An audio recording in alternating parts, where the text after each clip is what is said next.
মাকে আমরা প্রশংসা করি, মাকে স্তুতি করি, স্তব করি, মায়ের মহিমা গুণগান করি, কিন্তু মায়ের কাছে আমাদের শিক্ষণীয়টা কি?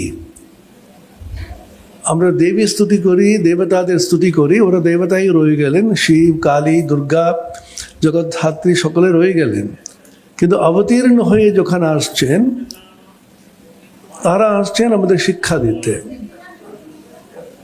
মায়ের জীবনী থেকে আমাদের অনেকগুলো শিক্ষণীয় বর্তমান জগতে সে নিদর্শন আমরা খানিকটা এখানে দেখতে পাচ্ছি। আমরা বর্তমান যুগে সবচেয়ে বেশি সমস্যা কি বলুন তো? একটি দুটো বলুন। অসহিষ্ণুতা, কেউ কাউকে সহ্য করতে পারি না আমরা। এটা সূক্ষ্মভাবে বিচার করুন। অসহিষ্ণুতা আর অসন্তোষ, যতই যাই পায় না কেন, হ্যাঁ ঠিকই আছে, কিন্তু জানেন তো ওই একটুখানি এখানে এ লাগছে, এই জানলা খুললে একটুখানি ঠান্ডা হাওয়া আসছে, তো এই বন্ধ করলে একটু গরম লাগছে, কিছু না কিছু আমরা অসন্তোষ প্রকাশ করবই করব। খুব করে বিচার করে দেখতে হবে, মায়ের জীবনীতে শুধু কিছুটা পড়লেই হবে, যেটা আমাদের পূর্ববর্তী বক্তা উদ্ধৃতি দিলেন, সন্তোষের মতন ধন নেই, সহ্যের মতন গুণ নেই, মা বলেছিলেন।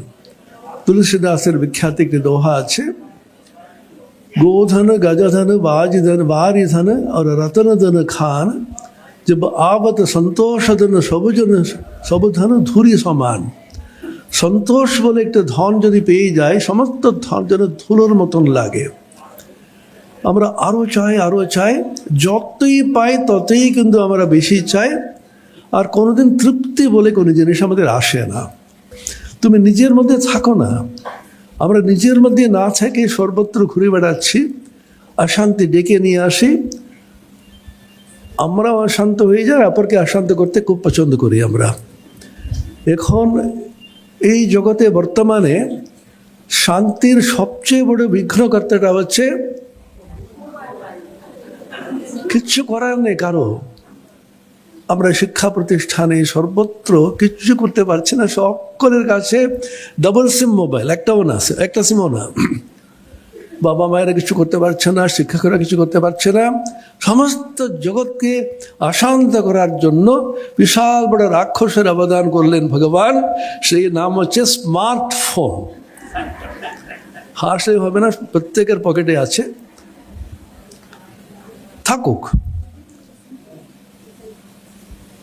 বিশেষ ক্ষেত্রে সেটাকে সাইলেন্ট মোডে রাখতে হবে, সবসময় মনকে সাইলেন্ট মোডে রাখতে হবে, এই হচ্ছে মন্ত্র।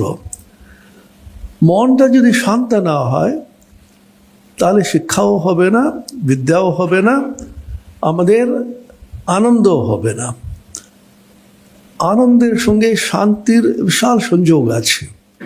গীতাতে বলা আছে, অশান্তস্য কুতঃ সুখম, যে অশান্ত তার কোনোদিন সুখ হবে না, অর্থাৎ যে শান্ত তারই সুখ হবে।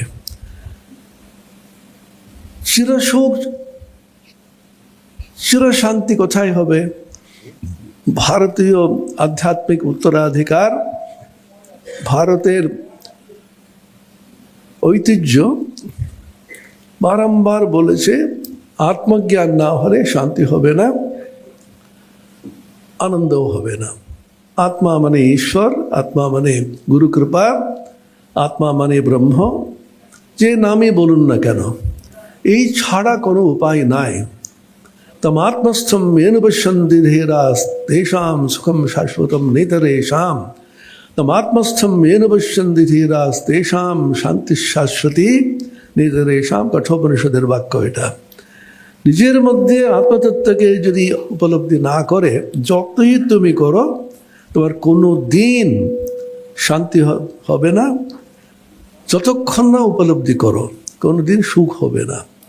শ্বেতাশ্বতর উপনিষদের একেবারে শেষের দিকে একটি অদ্ভুত একটি মন্ত্র আছে, তুমি সমস্ত আকাশকে চর্মবৎ, এটা মাদুরের মতন গুটিয়ে ফেলতে পারো তখনই যখন তুমি সেই আত্মতত্ত্ব ব্রহ্মতত্ত্ব ঈশ্বরকে উপলব্ধি না করে শান্তি পাওয়ার আনন্দ পাওয়ার চেষ্টা করো। যদা চর্মবদ আকাশম বেষ্টয়িষ্যন্তি মানবাহ তদা দেবম অভিজ্ঞায় দুঃখ শান্তম ভবিষ্যতি। চিরকাল আমরা শুনে এসেছি, বলে এসেছি, অবতার পুরুষেরা আসেন, এবারে ঠাকুরমা স্বামীজি এবং ওদের শিষ্যদের নিয়ে এসেছেন। এখনও সেই পরম্পরা চলে যাচ্ছে, পরম্পরা কখনো থেমে যায়নি। আমরা যেগুলো পাচ্ছি এবং পরম্পরা প্রাপ্তম, সেটাকে ধরে রাখতে হবে। ধীরে ধীরে সকালে নিয়মতা যোগ নষ্ট পরন্তব, সেটা যেন না হয়। তার জন্য বারংবার ওনারা আসেন, আমাদের দেখাচ্ছেন, দেখো যে কোনো পরিস্থিতিতে তুমি শান্তিতে থাকতে পারো, আনন্দে থাকতে পারো।